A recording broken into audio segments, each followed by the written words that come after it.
Bom dia, aluno. Daremos continuidade às nossas aulas de história. O assunto de hoje é o primeiro reinado. O primeiro reinado foi o período da história brasileira em que Dom Pedro I governou o país como imperador.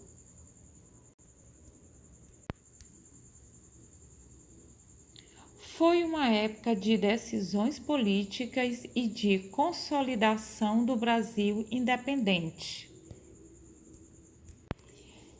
Embora fosse um período de transformações, alguns aspectos foram mantidos, como a escravidão e a cidadania restrita a apenas alguns grupos da população.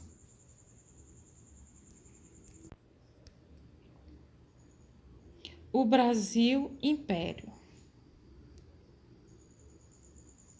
A Proclamação da Independência, em 7 de setembro de 1822, teve início no Brasil o período imperial, que vigorou até 1889.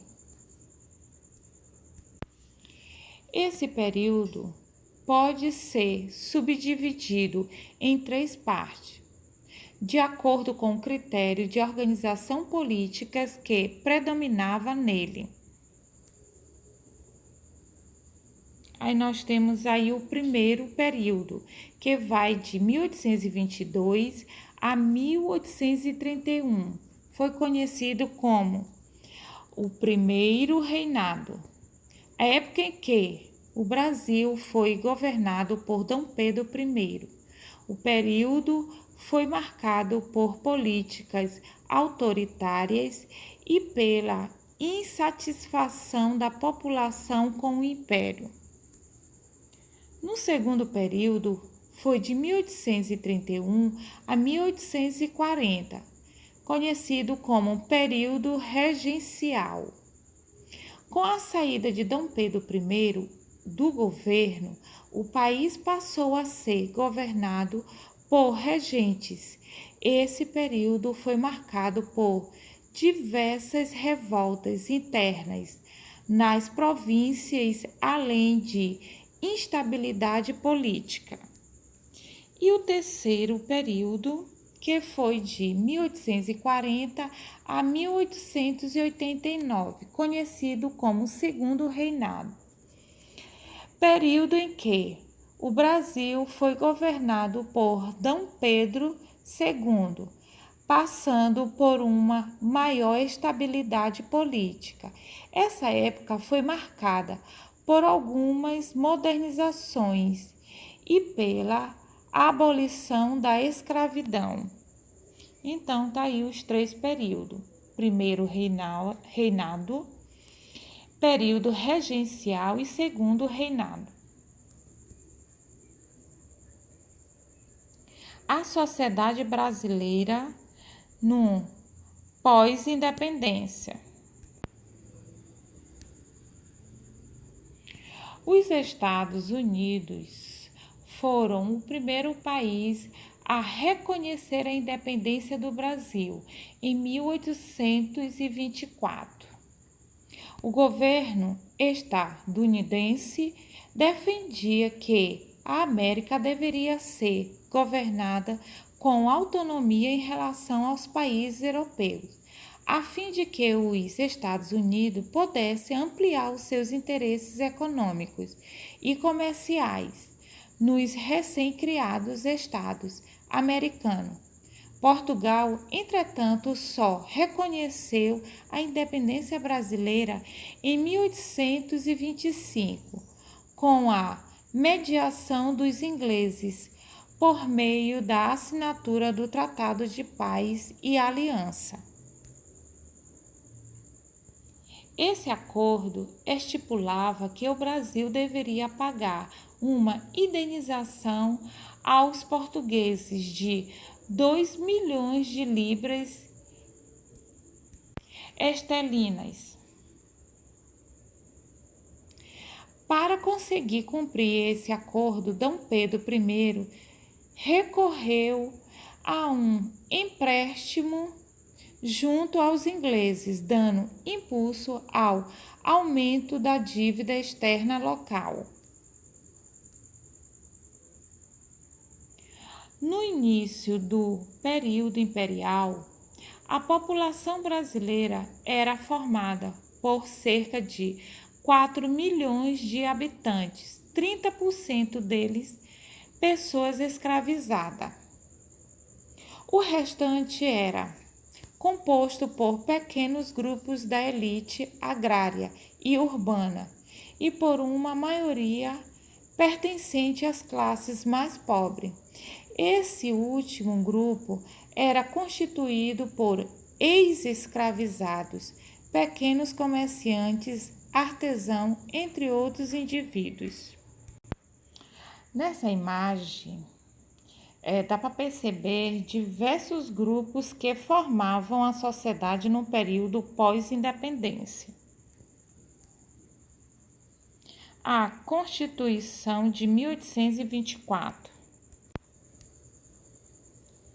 Depois de estabelecida a autonomia política do Brasil, foi necessário criar símbolos nacionais, uma série de instituições e órgãos administrativos e um conjunto de leis para o novo Estado que surgia. Por esse motivo, uma das primeiras ações de Dom Pedro I no governo foi a criação de uma Assembleia Constituinte para elaborar a Constituição do Império. Em maio de 1823, senadores e deputados reuniram-se então em Assembleia para discutir os termos do texto constitucional. Entretanto, naquela época, a divergência política era grande entre os grupos restauradores e liberais. O grupo dos restauradores era composto por grandes proprietários rurais e membros da elite brasileira, ambos contrários à independência do país e defensores do retorno da monarquia. Entre os liberais havia o grupo dos moderados,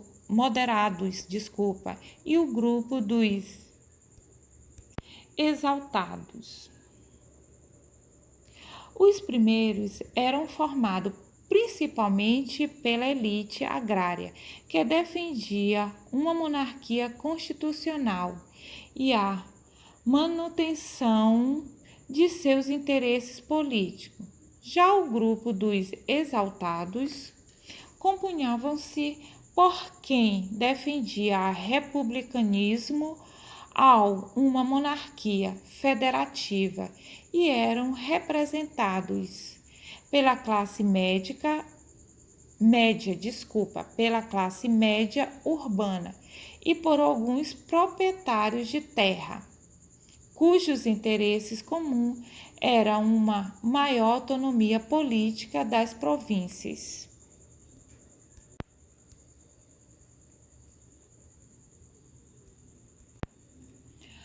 Por causa dessa situação, a elaboração da Constituição foi um momento bastante polêmico, que envolveu muitas discussões entre os políticos. Considerando essa situação e sentindo-se ameaçado de não ter os seus interesses reconhecidos na Constituição, Dom Pedro I dissolveu a Assembleia em novembro do mesmo ano e convocou um grupo para elaborar a Constituição sob sua coordenação. Características dessa Constituição. A primeira foram estabelecidas as regras para o sistema eleitoral, definindo as eleições como censitárias. As mulheres não tinham direito ao voto. A escravidão foi mantida. O catolicismo foi definido como religião oficial do Império. O Estado foi dividido em 4 poderes. Os 4 poderes do Estado. Aí nós temos aí poder moderador. Era exercido por Dom Pedro I e dava autoridade máxima ao Império, que podia, inclusive, vetar decisões dos outros poderes. Aí temos legislativo, a Assembleia Geral, Câmara dos Deputados e Senador. Responsável pela administração do Império, fazendo aí uma correção, poder legislativo, encarregado de elaborar as leis. Esse poder era exercido pelos membros da Câmara e do Senado.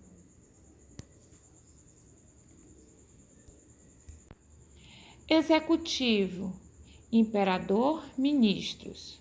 Responsável pela administração do império, esse poder era exercido pelo imperador, ministros e presidentes de províncias. Judiciário, Supremo Tribunal de Justiça, exercido pelos juízes nomeado pelo imperador. O poder judiciário era encarregado de analisar e determinar o cumprimento das leis. Os indígenas no primeiro reinado. Durante a Assembleia Constituinte de 1823, foram debatidos também quais seriam os grupos sociais reconhecidos como cidadãos brasileiros. Afinal, que setores da sociedade teriam os seus direitos reconhecidos no novo Estado que estava sendo formado? Foi nesse contexto que se realizaram algumas discussões sobre os povos indígenas. O político José Bonifácio defendia a ideia de que os povos indígenas deveriam ser integrados à sociedade imperial, moldando-se aos costumes de origens europeias e abandonando suas tradições. Segundo esse político, o governo imperial deveria implantar uma política que civilizasse os indígenas por meio do trabalho e da educação formal, da prática de ofícios e de casamentos miscigenados. Só assim seria possível alcançar o devido controle e a integração dessa população ao restante da sociedade.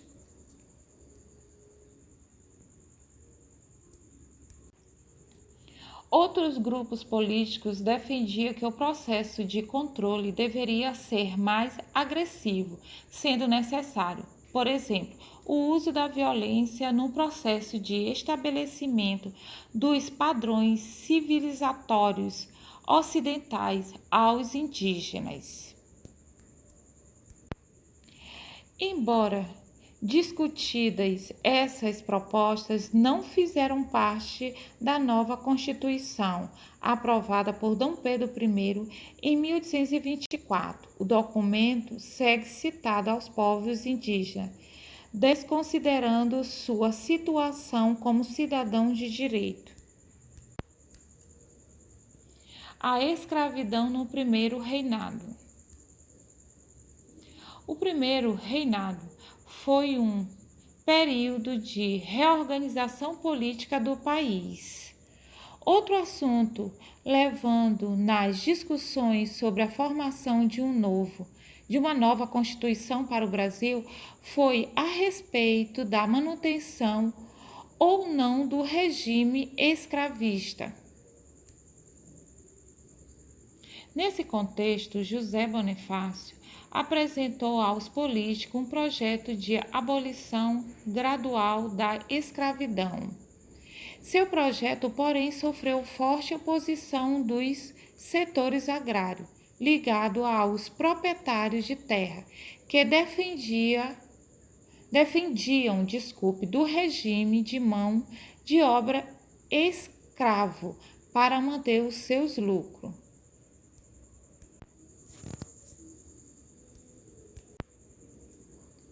Em meio a essas discussões, a proposta de Bonifácio foi barrada pelo imperador, que aprovou de modo autoritário a Constituição de 1824, estipulando uma legislação que manteve o regime escravista no Brasil. Os escravizados não receberam direitos políticos e penas e castigos públicos foram mantidos nos países. E aqui ficamos com a nossa atividade de hoje, no livro 289 a 295 no caderno.